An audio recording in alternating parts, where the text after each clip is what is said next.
Oke guys, balik lagi di Papia Channel. Jadi kali ini kita mau ngebandingin ya. Apakah masih worth it beli Samsung Note 8 yang mana ini keluar di Agustus 2017.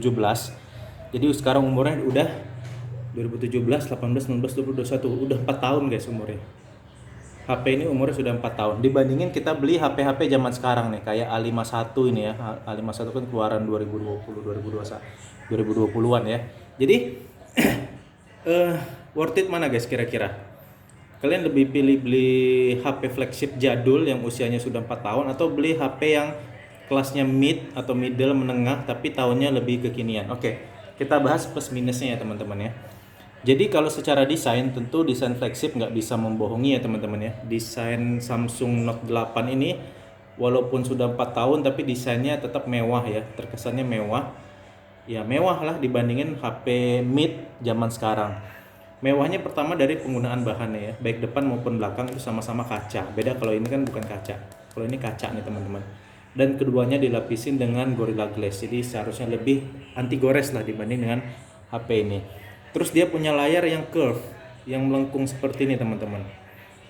Jadi layarnya itu melengkung tuh ya, ke pinggir-pinggir tuh melengkung dia. Seperti itu teman-teman. Beda kalau HP mid zaman sekarang kan dia nggak melengkung tuh. Batas pinggirnya itu kan ada batasnya tuh. Kalau ini enggak, dia bener-bener full teman-teman tuh. Bener-bener full sampai ke pinggir-pinggir layarnya. Nah, jadi ini kesan mewah ya. Dari build quality-nya udah beda. Nah, terus memang dari dimensinya juga lebih besar dia teman-teman. Dibanding yang ini. Walaupun sebenarnya dia ada batasan atas sama bawah. Nah, jadi secara desain walaupun sudah jadul 4 tahun, dia tetap masih lebih unggul. Kedua soal prosesor ya. Soal prosesor atau hardware-nya. Jadi sebenarnya ada plus minus. Tentu yang baru lebih unggul ya dibandingin yang lama. Karena namanya hardware itu pasti berkembang terus. Tapi itu secara teknis saja teman-teman ya, secara teknis. Tapi kalau secara real dalam pemakaian sehari-hari ini sebenarnya sama aja. Nggak jauh berbeda nih. Kita lihat ya, kita sama-sama buka Instagram. Tuh. Sama cepetnya teman-teman. Nggak ada perbedaan. Misalnya kita close dulu ya. Kita close dulu semuanya. Tuh. Misalnya kita sama-sama buka Instagram ya. Nih ya, kita sama-sama buka Instagram. Tuh. Sama cepetnya teman-teman. Tuh. Jadi nggak jauh berbeda sebenarnya. Walaupun secara spek mungkin ya tentu hardware yang ini lebih kekinian teman-temannya dibandingin dengan hardware yang ini. Tapi sebenarnya nggak malu-maluin juga, tetap masih bisa dipakai. Jadi yang bilang HP jadul lemot itu sebenarnya nggak juga sih teman-teman ya. Tergantung aplikasinya ya, tergantung isinya HP gitu ya. Nah terus kenapa ini saya tetap pilih walaupun usianya sudah 4 tahun? Pertama yang saya cari adalah Note Pen ya teman-teman. Note Pen-nya ini sangat berguna sekali buat saya yang kerjanya misalnya untuk tanda tangan berkas, untuk coret-coret di file, coret-coret di PDF, coret-coret di PowerPoint, ini sangat berguna gitu loh. Dengan harganya sudah terjangkau, di 3 jutaan udah bisa dapat Note yang canggih dan anti air. Kalau HP mid zaman sekarang nggak ada yang anti air teman-teman. Anti air tuh hanya ada di ponsel-ponsel yang flagship. Loh kenapa nggak beli Samsung Note 9 atau Note 20 ya? Karena nggak ada duitnya guys, makanya sanggupnya belinya ini. Jadi belilah yang ini gitu teman-teman.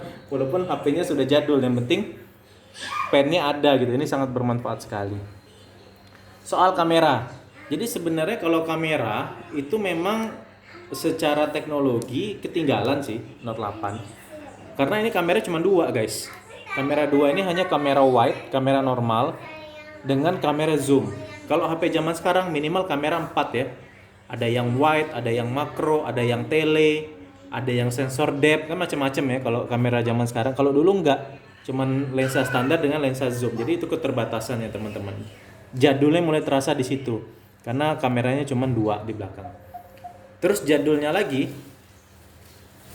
kalau sekarang itu kan fingerprint sudah ada di layar ya.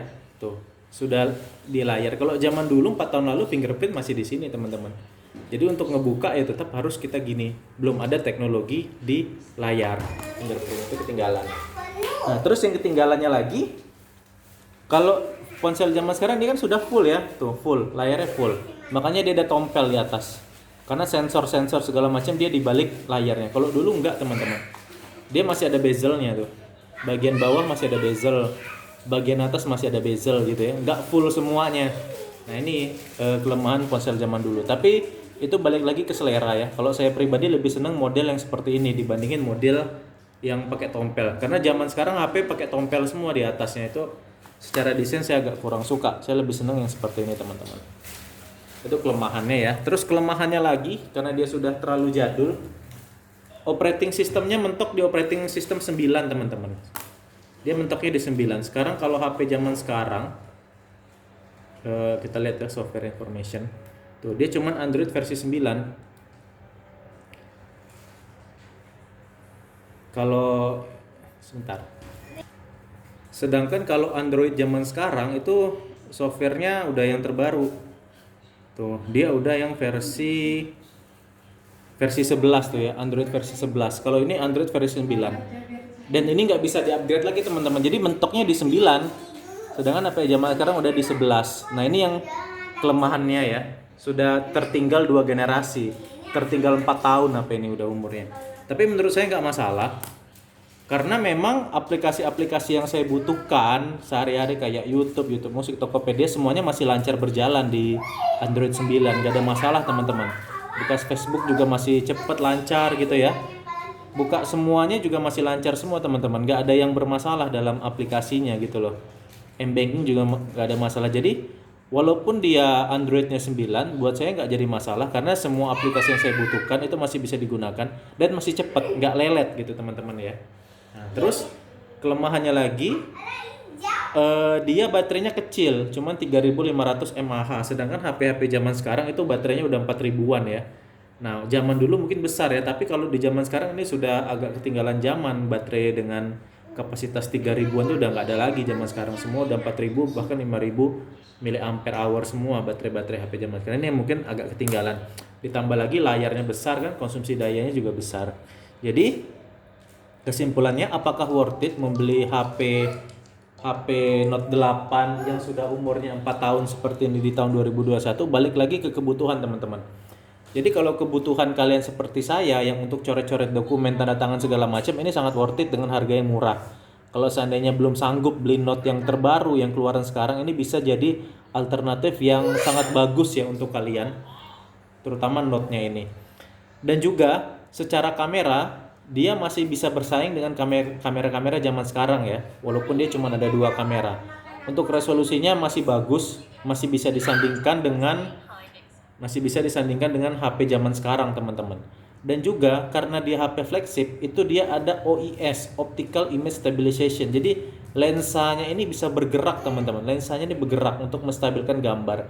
Kalau HP-HP mid zaman sekarang itu dia AIS, elektronik. Jadi stabilisasinya itu berdasarkan elektronik, bukan optical. Sebenarnya yang bagus optical teman-teman, itu lebih bagus stabilisasinya, itu yang saya kejar. Jadi balik lagi kebutuhan kalian ya. Kalau kalian memang butuh software yang update gitu ya, daya baterai yang besar, kapasitas memori yang besar, mungkin udah nggak cocok lagi buat kalian. Tapi kalau kalian betul-betul mengejar fungsi Note-nya ini, pen-nya ini layak lah diperjuangin. Oh ya, satu lagi kekurangannya, dia memori internalnya cuman 64 kalau nggak salah, cuman 64 GB teman-teman.